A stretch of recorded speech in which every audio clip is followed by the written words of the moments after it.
Welcome to my sewing corner. It's tucked away in the corner of a bedroom and it's where I do all my machine sewing. And I feel very privileged to have my own little corner, to be honest.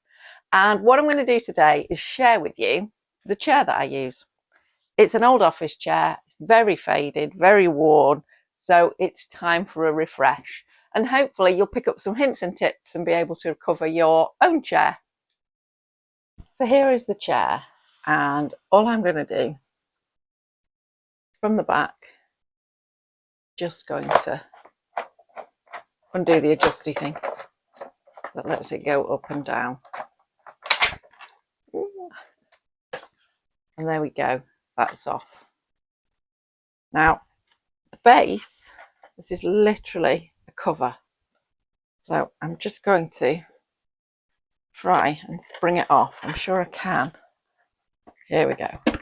Picking the right bit to get started.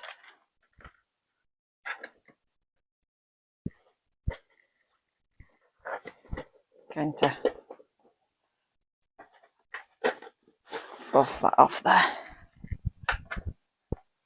And then when I look around the back, can I see it's been secured? Well, I just have to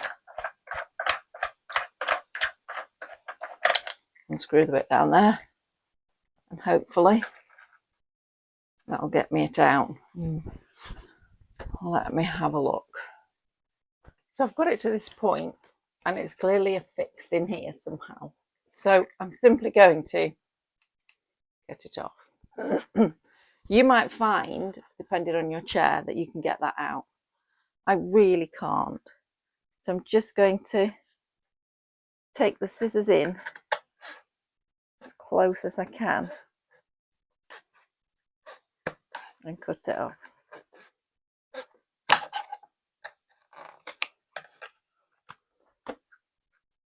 And then I'm going to come from this side and do the same.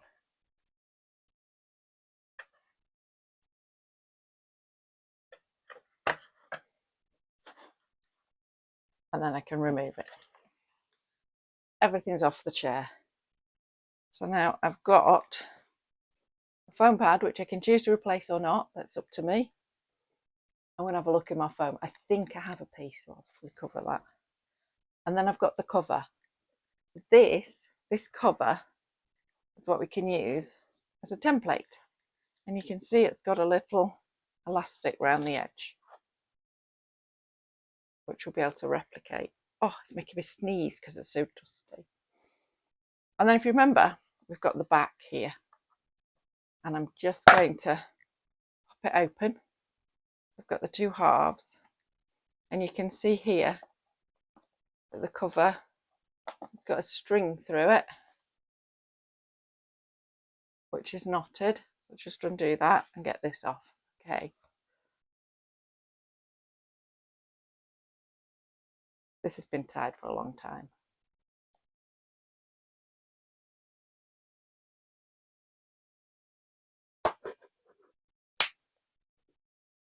That was easier, wasn't it? Right.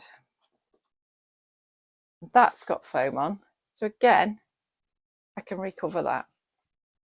So let's put all the bits together, all the plastic bits. I've now got two pieces of fabric that I need to replicate with my new fabric. And I've got two pieces of foam that I can choose to replace or not, which I am going to replace, because when I'm going to all this trouble, why not have a nice comfortable seat? So here I've got the foam that I took off the seat. I'm just going to place it onto my new foam and draw around it with a marker pen. Simple as that. And I'm going to do the same with the bit of foam off the back. You'll see it's got a little bit bent, so I'm just flattening it down to make sure I make it large enough. I'm not worrying too much about the detail. And then those just need cutting out. Now I've used foam that's quite a bit thicker, but that's because I want it comfortable. And I'm just going to cut it out with scissors. Don't worry if you don't have lots of fancy tools for these jobs. Ideally you would cut this with a knife and you get a lovely perfect smooth edge. But if you've only got scissors, just use those scissors. And here we go. They're all cut out. And you can see I've not worried too much about the edges. If you want to, you could trim them up. but I'm just going to check it on that back. And you could cut that corner off if you wanted to smooth it down, but I'm quite happy with it as it is. And I can see that it fits perfectly. So fabric next. I'm using this fabulous one with sewing items on it, scissors and tape measures and things like that. And just place each of your pieces of fabric down flat. You may need to have cut some thread or elastic that was holding it into a curve. Just get it down flat and pin it down. And you're going to do the same with the seat and the back. Now, for some reason, I didn't film the back, so I apologise, but it's exactly the same as the seat. Pin it down flat, and then you're going to check before you cut anything whether you think it's big enough. Because I'm using thicker foam, I'm actually going to cut my fabric bigger than the template.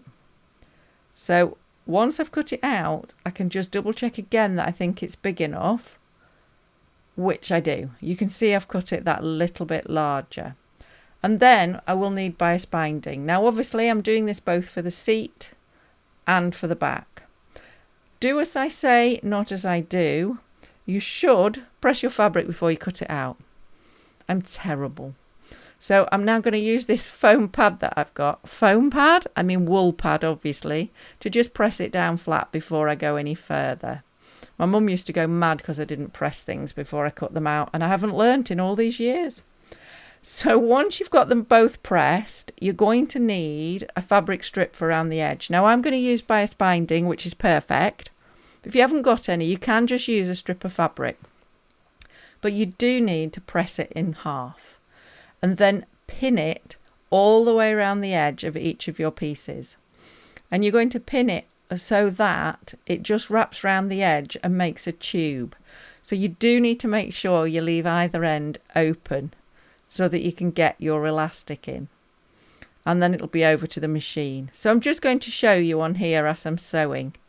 You can see how the bias binding is literally wrapped around the edge of the fabric. And what I would say is wrap it round really comprehensively. You want the fabric to go right to the fold of the bias binding so that you get a good engagement. Also, as you're putting your pins in, make sure you're going all the way through both sides of the bias binding. That way we can sew it all in one go. This isn't a prestigious job. This is a quick upcycle of a chair that you use regularly. But that will just make sure that you catch both sides and do actually end up with a tube. Hope you're enjoying the owl in the background. He's here temporarily. In fact, you know, I don't think he'll be there for another video, but who knows. So I hope you're enjoying this video, and please give me a thumbs up if you are, so more people can upcycle that old chair. So you're just going to keep working round, and you're going to do this for both the seat and the back. And just make sure at either end you do a little reverse and secure your thread, because you don't want it coming undone when you thread your elastic. So then you put a safety pin or similar through a piece of elastic or string and feed it through that tube that you've just made. And you'll do that for both pieces. And then they're ready to go on the chair. So you'll notice that my foam wasn't glued to the chair, but I've decided to add some spray glue and just secure it down, just to hold it in place really while I'm putting the cover on. And I just think that'll be a little bit easier for me. I've not put much on. It's not about it holding it there for all time.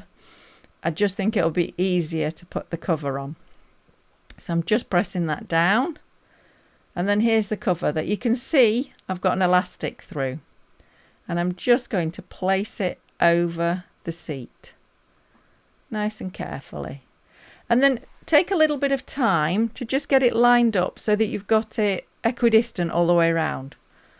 And then pull your elastic tight, or string if you've used a string. And you can see it's gone nice and tight on the top and made a really nice seat. And then all you need to do is secure them to hold it there.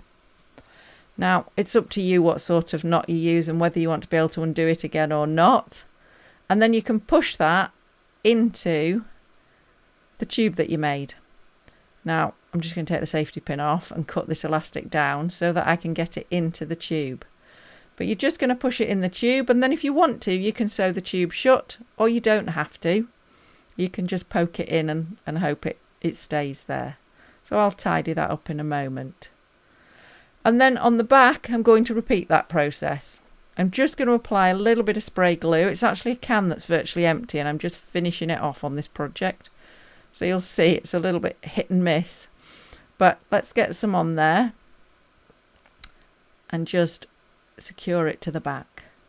Just a little bit of wiggling, make sure it's where I want, and then press it in place. And again, I'm going to take the cover that I've made and place it over it. You can see I'm just making sure that's on there. Because it's curved, it's more likely to try and push itself off. So just get this cover on. And of course this time there is a plastic piece that goes on the back. So I want to make sure I get as much of my dark bias binding tucked behind the plastic. So just take a little bit of time to make sure it wraps all the way around evenly, or as evenly as you can. And then you can see I'm just adjusting and just pulling a bit, and do just take some time to do this. Keep pulling it and pull those elastics. And then if you look on the right side, you can see it's nice and taut and looking great. So I can secure it and then it'll stay there. And this time what I'll probably do is cut my elastics short and then just tuck them behind the piece of plastic that goes on the back. I don't need to worry about losing them up the tubes because they're going to be hidden anyway. And once you're happy, you can get the plastic bit from the back and just clip that in place. And you can see this is where you realise, I haven't quite got that right. And so the adjustment starts all over again. But you can get that back in place and then reassemble the chair. So simply going to slide that on and tighten it up. And then you can adjust it for the height you want. You can see I'm just doing a little bit of adjustment. Loosen it off a bit, slide it up. And I've got a chair. Just making sure it's all clipped together properly. And there we go. All ready for me to use for my next sewing project. So now I'm back in Sewing Corner, using my new chair, how it feels anyway. And I hope you've enjoyed it, and I hope you feel inspired to upgrade that old chair that you're using, because it's so much nicer to use. And hopefully I'll see you again soon.